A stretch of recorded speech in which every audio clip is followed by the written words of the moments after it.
تحكيميه للحكم عيسى سي الحكم السنغالي، بيعاون كل من الحاج مالك سامبا ايضا ونوها بنجورا وادلبرت ضيوف حكما رابعا في هذه المباراه. ادريان كاشيلا من زامبيا هو مراقب المباراه. البدايه ومحاوله احراز هدف مبكر.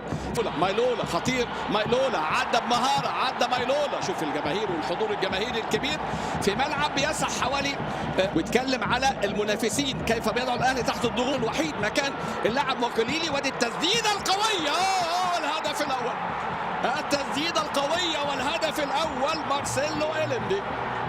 البدايه هنا طبعا يعني كنا بنتكلم، لكن لكل مرحله نتكلم عليها.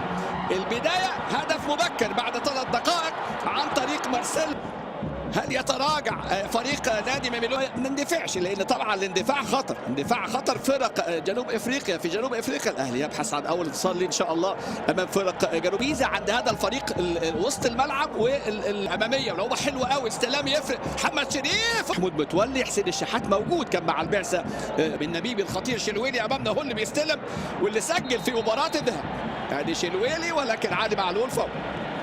بعد دقائق الاولى كره موديبا ملفوفه خطيره جدا الى شلويلي الكرات العرضيه محمد هاني قيا، ولكن هنا المهاره اللي بنقول عليها اللي المفروض. برافو، ودي كره مقطوعه محمد شريف.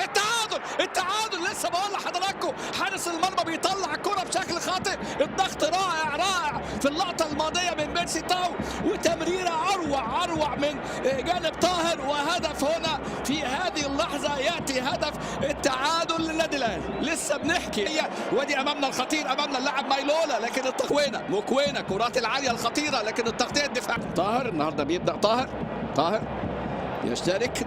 ادي امامنا هنا يبدو في اصابه الان. على طول الكره ملعوبه، خطوره الكرات العاليه، لكن يشين دوسي وانطلاقه بيرسي تاو حافظ الملعب وحافظ هذه تاهل مع باقي الانديه مع الزمالك في هذه المسابقه اللي عنده مباراه مصيريه امام شباب بنوزداد ان شاء الله.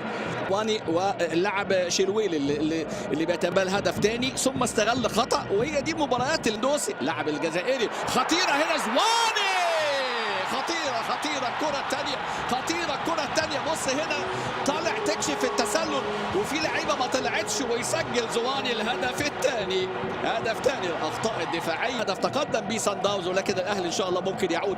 حلو قوي من محمد هاني، مباراه مفتوحه. وادي امام مباراه كان في الدقيقه 24، والكرات الثابته للاهلي، كرات الثابته. مباراه لسه فيها كلام.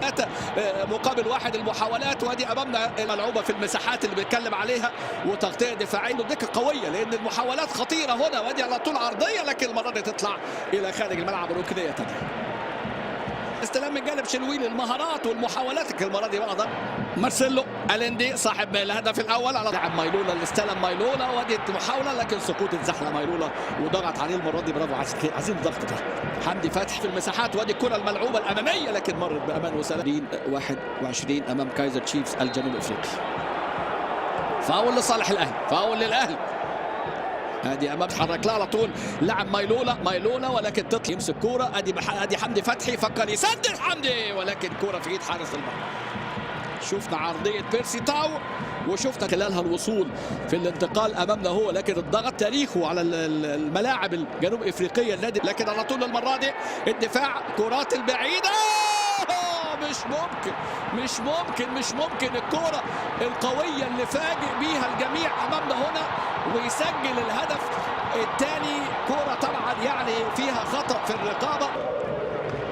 كرات العالية على طول هنا، خد ركلة جزاء في الذهاب لكن ضيعها محمد هاني. وادي كرة حمدي فتحي، والعددية المطلوبة. بيرسي تاو يلجأ للفردي، لكن على كرة يعني من واحدة من جانب زواني. وادي كرة اللاعب مايما، لكن المرة دي يقدر اللي سجل الهدف الثاني زواني. ليس يعني افضل اشواط الاهلي، بل من اسوء اشواط الاهلي في الفترة الأخيرة. وادي امامنا فاول لصالح النادي الاهلي.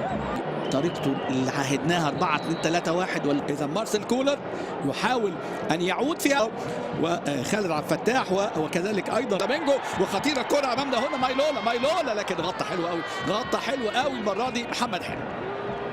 كوره مكان احمد جندوسي، امامنا قفشه وتسديده حلوه، لكن استطاع الفريق انه يسجل. ودي كوره حلوه قوي 2011 و2016 دي المرات اللي الاهلي لم يتنادى الاهلي يعملها حلوه قوي علي معلول، ولكن امامنا استلام على طول موديبا، كوره في العمق دون رقابه.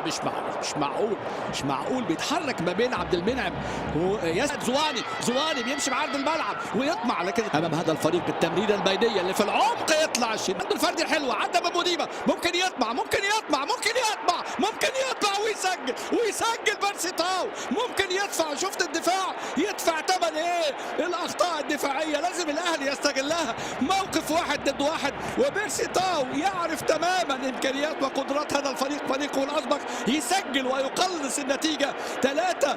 النادي الاهلي يسجل هدف في مرمى اوكلاند. ادي امامنا هنا محاوله اداء يعني مميز، ادي امامنا هنا الالتحامات والقوه، وعلى طول رايه بالمساعد في فاول على الاهلي. علي معلول صانع الهدف الثاني، هل يصنع من جاك شوطها الثاني؟ النادي الاهلي امامنا هو بيحاول، ودي ضغط فاول امامنا في هذا الوقت. ادي عبد القادر لمحمد شريف يلعب زاويه بيرسي تاو، ودي اماميه عدت الكره غير الشوط الاول تماما. خطيره الكره، خطيره يا ستار استر يا ستار. شلويلي بيضعها ليسجل الهدف الرابع. اخطاء دفاعيه لا تأتي يعني من لاعبين، حاول سجل الهدف الرابع بيرسي تاو. واقع المباراة أرض الملعب، وادي كهربا عدت، لكن أمامنا هنا ممكن هدف خامس عن طريق اللاعب اللي بيسجل أمامنا. على النتيجة أثناء الإعادة فجأة لقينا شلويلي يراوغ محمد عبد المنعم ويضعها في مرمى